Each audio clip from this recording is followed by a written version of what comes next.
आखिरी सत्र होगा, इसलिए जवाब मैं चाहूंगा थोड़े क्रिस्प रहें क्योंकि समय होगा कम। तो निधि जी, आपसे संपर्क टूट गया था, लेकिन एक अहम चीज जो निकल कर आई वो ये आई कि कंज्यूमर अफेयर मंत्रालय अपनी तरफ से पूरी कोशिश कर रहा है, लेकिन अब जैसा ताना बाना है जिसमें ऑनलाइन, डिजिटल और ये तमाम चीजें आ गई जहां से ग्राहक अपना सामान या सुविधाएं खरीद रहे हैं, तो क्या अकेले कंज्यूमर अफेयर मंत्रालय की ये बस का है कि वो सब चीजों को हैंडल करे, या दूसरे मंत्रालयों या दूसरे विभागों के साथ जो एक सिनर्जी, जो एक कोऑर्डिनेशन प्रॉपर चाहिए ताकि वो हर चीज को उस तरीके से एड्रेस कर पाए, उस दिशा में कितनी आगे बढ़ी है बात? निश्चित सभी जो हमारे सेक्टर रेगुलेटर्स हैं उन सभी के साथ हम लोग एक तादात्म्य बना करके कार्य कर रहे हैं। और अभी आपने जैसे देखा होगा कि एक इंश्योरेंस सेक्टर पे, क्योंकि सबसे बड़ी शिकायतें जो कंज्यूमर कमीशन में की गई थी उनमें इंश्योरेंस सेक्टर सबसे बड़ा था।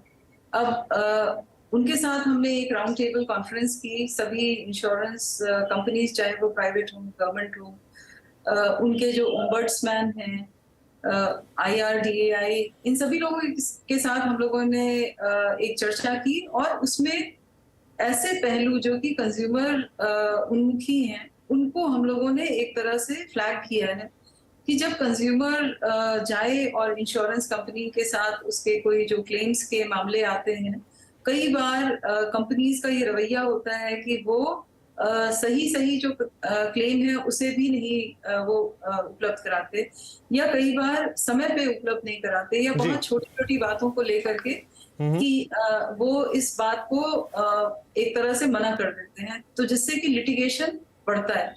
तो हम लोग हर सेक्टर के साथ इस प्रकार की चर्चा कर रहे हैं। अभी हाल में हम लोग जो हाउसिंग से रिलेटेड है, क्योंकि वो भी एक ऐसा मुद्दा है जहाँ पे उपभोक्ताओं को बहुत बड़ी संख्या में शिकायतें भी हैं और उनकी समस्याएं भी हैं, जो कि उनका निवारण रेरा के द्वारा समुचित तरीके से जैसा होना चाहिए वैसा नहीं हो पा रहा है। तो हम लोगों की भी कोशिश है कि जो सेक्टोरल रेगुलेटर्स हैं उनके साथ मिल करके ही कार्य किया जी। तो विराग जी, क्या लगता है आपको, ये हो सकता है कि शुरुआत हो, अब जैसा कह रहे हैं कि रेरा के साथ इन्होंने किया, IRDA के साथ इन्होंने किया, एक समन्वय बिठाने की कोशिश तो है, लेकिन क्या ये पर्याप्त होगा या कुछ और इसमें आगे करना होगा? विराग जी। नहीं, देखिए मैं फिर बोल रहा हूं कि कंज्यूमर अफेयर्स मिनिस्ट्री बेहतरीन काम कर रही है, लेकिन वो नखदंत विहीन मंत्रालय है जिसके पास कोई अधिकार नहीं है। मैं एक सवाल पूछना चाहता हूं खरे मैडम से कि क्या आज तक उन्होंने ई कॉमर्स की किसी भी बड़ी कंपनी के खिलाफ कोई दंडात्मक कार्रवाई की?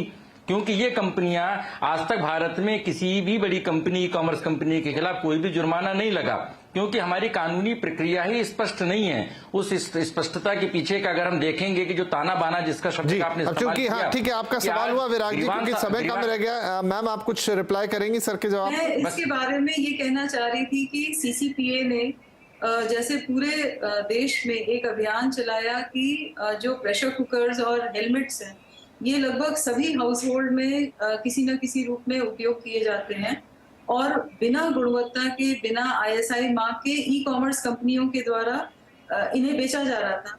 सभी 5 बड़ी ई कॉमर्स कंपनी के ऊपर जुर्माना लगा, और आपको जान करके हैरत होगी कि हम लोग, मतलब ऐसे जो सेलर्स थे, ऐसे लोगों ने अपने जुर्माना राशि को भरा है। जो ई कॉमर्स कंपनी है उन्होंने हमारे ऑर्डर के अगेंस्ट अपील की, मगर कोर्ट में जाकर के उन्होंने पेनल्टी राशि जमा की।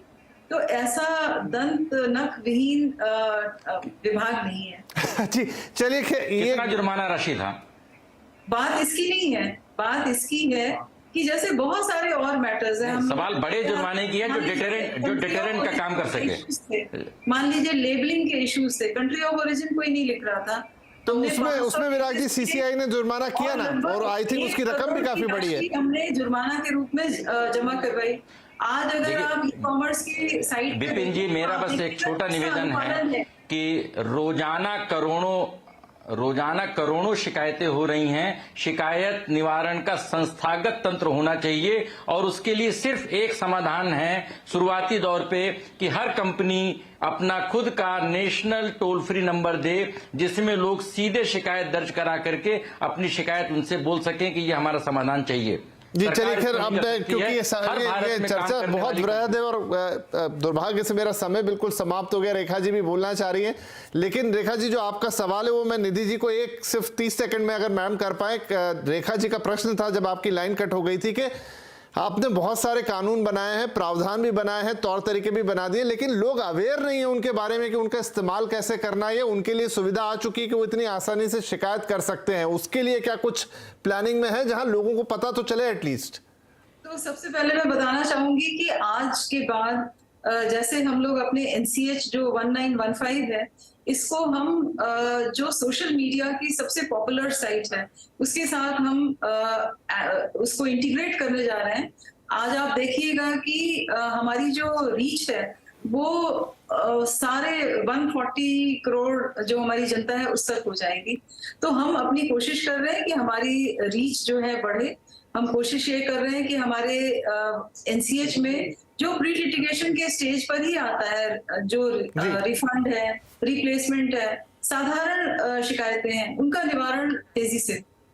चलिए ठीक है। मैं ये बात और आगे लेकर जाना चाहता था, लेकिन समय शायद बहुत ही ज्यादा कम पड़ गया, जितना बड़ा ये विषय और जितना वृहद ये विषय। लेकिन कोशिश ये रहेगी, बड़े मुद्दे उठे हैं यहाँ पर, चीजें हुई हैं, आगे तो बढ़ी हैं, लेकिन जितना बड़ा ये उपभोक्ता का सेक्टर है, जितना ये व्यापक है, उसके लिहाज से धीरे धीरे और काम करने पड़ेंगे। और अच्छे सुझाव भी यहाँ पर आए हैं और डेफिनेटली कंपनियों पर अपना एक टोल नंबर और वो तमाम चीजें हैं, वो भी है नियम कानून के अंदर, वो होनी चाहिए। लेकिन इससे ऊपर की ग्राहक को ये भी पता चले कि उसके अधिकार कितने बढ़ गए और कहां से वो उनका इस्तेमाल कर सकता है। बहुत शुक्रिया आप तीनों ही मेहमानों का इस